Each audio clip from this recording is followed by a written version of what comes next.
भाई जो गुरु बचन पे डट गए, कट गए फंद 84 के। अब इसके प्रमाण कहाँ कहाँ हैं, ये भी गुरुदेव भगवान ने स्पष्ट तौर पर लिखे हैं। कुरान मजीद की सूर अल हदीद 57 की आयत नंबर 26 और 27 में कुरान ज्ञान देने वाले ने कहा है कि कुरान का ज्ञान किसने दिया? शैतान ने, इस काल ने, ज्योति निरंजन ने। मुसलमान धर्म के भाई बहन जिसे अपना खुदा मानते हैं, अल्लाह मानते हैं, वो शैतान, उसने हजरत मोहम्मद को कुरान का ज्ञान दिया। तो ध्यान से पढ़िए, कुरान मजीद की सूर अल हदीद 57 की आयत नंबर 26 और 27 में कुरान का ज्ञान देने वाले ने कहा है कि रहबानियत यानी सन्यास की प्रथा उन्होंने, कुछ एक साधकों ने खुद आविष्कृत की, हमने उनके लिए अनिवार्य नहीं किया, मगर अल्लाह की खुशी यानी परमात्मा से मिलने की तलब में उन्होंने खुद ही ये नई चीज निकाली।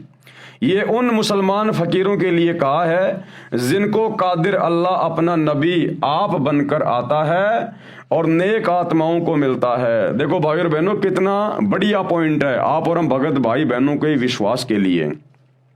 क्या कह रहे हैं गुरुदेव कि वो कादिर अल्लाह, वो समर्थ अल्लाह, अल्लाह कबीर अपना नबी खुद ही बन के आता है।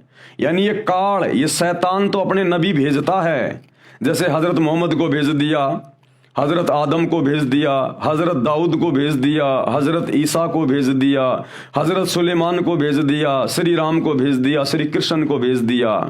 ये काल तो अपने अवतार भेजता है, नबी बना के, रसूल बना के। हिंदू धर्म में अवतार कह देते हैं और मुसलमान धर्म में उनको रसूल कह देते हैं, नबी कह देते हैं, पैगंबर कह देते हैं, संदेश वाहक। तो ये शैतान तो भेजता है अपने नबी, लेकिन वो कादिर अल्लाह, अल्लाह कबीर अपना नबी खुद ही बन के आता है, वो खुद ही बाखबर बन के आता है। देखिए क्या लिखा हुआ है, जिनको कादिर अल्लाह यानी वो परमेश्वर अल्लाह कबीर अपना नबी आप बनकर आता है, क्योंकि वो समर्थ है, वो किसी से डरता नहीं, किसी से घबराता नहीं, वो समर्थ है, सतगुरु जो चाहे सो कर ही। इसलिए कबीर परमात्मा अपना अंश नहीं भेजता सतलोक से, सातवें आसमान से किसी आत्मा को नहीं भेजता यहाँ पर अपना ज्ञान समझाने के लिए, अपना कोई अवतार या नबी नहीं भेजता। वो कादिर अल्लाह, समर्थ अल्लाह अपना नबी आप ही बन के आता है। तो वर्तमान में सतगुरु रामपाल जी परमेश्वर ये स्वयं कादिर अल्लाह हैं, ये कोई अवतार नहीं है, कोई नबी नहीं है, लेकिन वे स्वयं अपने आप को छुपाते हुए कहेंगे कि मैं नबी हूं, मैं संदेशवाहक हूं। लेकिन उनके ज्ञान आधार से अब हम उनके बच्चों ने इस बात को समझ जाना चाहिए, जैसा गुरुदेव भगवान संकेत कर रहे हैं, लिख रहे हैं कि वो कादिर अल्लाह, अल्लाह कबीर अपना नबी खुद ही बन के आता है।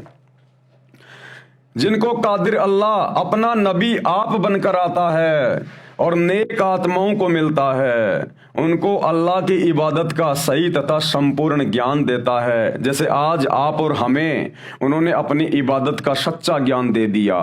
हिंदू धर्म के भाई बहनों को गीता और वेद पढ़ा पढ़ा के सच्ची इबादत का सही ज्ञान दे दिया।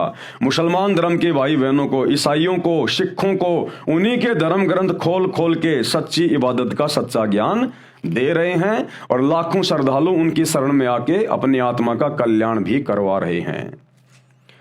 फिर वे उस साधना को करने लगते हैं, अपने धर्म में प्रचलित इबादत त्याग देते हैं, उनका विरोध उन्हीं के धर्म के व्यक्ति करने लगते हैं जिस कारण से वे सन्यास ले लिया करते थे। काल ब्रह्म ज्योति निरंजन यानी शैतान प्रत्येक धर्म के व्यक्तियों को भ्रमित करके उनके अपने धर्म ग्रंथों के विपरीत इबादत बताता है। अब चारों वेदों में और गीता जी में केवल एक मंत्र है साधना का, ओम। इस शैतान की साधना का एक ओम मंत्र है।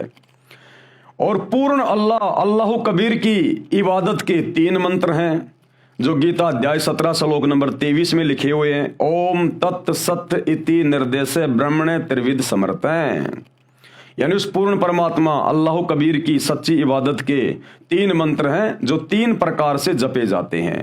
लेकिन ये शैतान किसी को भी इन मंत्रों की यथार्थ जानकारी नहीं होने देता। और ये अपनी घटिया साधना पे लगा के रखता है, सच्ची इबादत नहीं करने देता ये किसी को। इसीलिए पूरा हिंदू समाज उस ओम नाम की साधना भी ना करके, जो कि शैतान की साधना है, उस ओम नाम का जाप भी ना करके राधे राधे श्याम मिला दे, हरे कृष्णा रामा रामा हरे हरे, दुनिया भर के इन मनमाने मंत्रों का जाप करके अपने जीवन का सत्यानाश कर रहे हैं। इसी प्रकार मुसलमान धर्म में सूर अस-सूरा 42 आयत नंबर 1 और 2 में वो 3 मंत्र लिखे हुए हैं सच्चे खुदा की सच्ची इबादत के, ऐन सीन काफ, लेकिन ये कोड वर्ड में है, संकेत में है। स्वयं अल्लाह के अलावा इनको और कोई नहीं समझा सकता।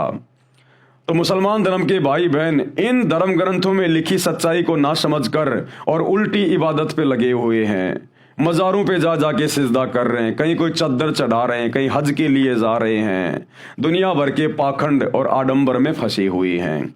इसलिए ये शैतान किसी भी धर्म के व्यक्तियों को सच्ची इबादत से परिचित नहीं होने देता।